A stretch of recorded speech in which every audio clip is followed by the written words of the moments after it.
غریب جو لوگ ہیں جن کی سکت نہیں ہے ان کو حکومت نے ریلیف دیا ہے کہ بھائی وہ راشننگ کریں گے. اس کے علاوہ ہر کسی کو جو پیٹرول ہے اس پہ کچھ سبسڈی دی ہے. پبلک ٹرانسپورٹ جتنی گورنمنٹ کے انڈر آپریٹ ہوتی ہے وہ 30 دنوں کے لیے فری کر دی ہے.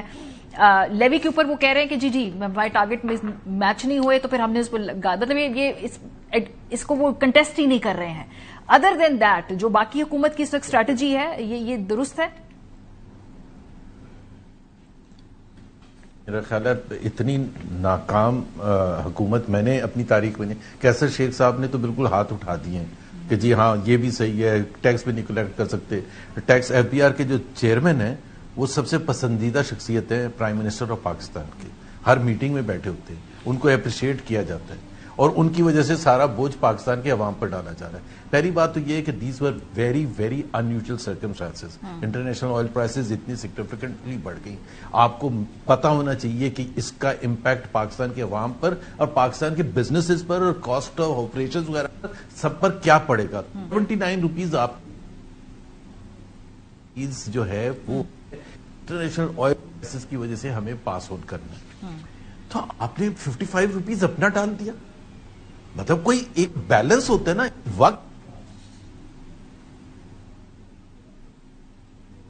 بڑھایا تو اس میں 25 روپے اپنا ڈال دیا تھا. 14.1 ٹریلین کا ٹارگٹ رکھا, میں نے نہیں رکھا.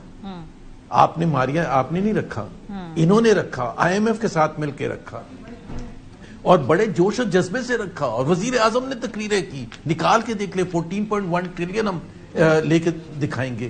اب اس میں اوریجنل ٹارگٹ سے آپ 800 بلین روپے پیچھے 9 مہینے میں اور 600 بلین روپے آپ پیچھے ریوائز ٹارگٹ سے. اور بوجھ کس پر ڈال رہے ہیں؟ پاکستان کے عوام پر.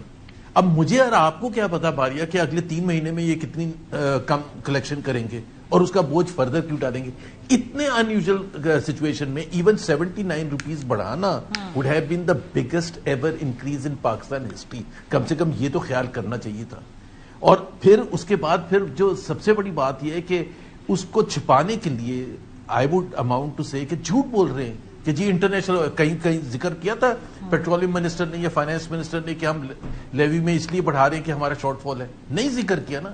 سب لوگوں کو 25 کروڑ عوام کو ایسا میسج دیا کہ انٹرنیشنل آئل پرائسز میں ہمیں پتھر رکھ کے, پتھر اس لیے نہیں آپ نے رکھا کہ انٹرنیشنل آئل پرائسز بڑھی, پتھر اس لیے رکھا ہے کہ آپ کی اپنی ناکامی ہے. سر آئی ایم ایف بھی تو ہے نا زبیر صاحب, اتنا آسان بھی نہیں ہے, اتنے بھی آزاد منش نہیں نا. ہم آئی ایم ایف ہے, آپ اس کے ساتھ ایک معاہدہ کر رہے ہیں, وہ معاہدہ بڑی مشکل سے اس کا اگلا جو فیز ہے وہ ہوا ہے.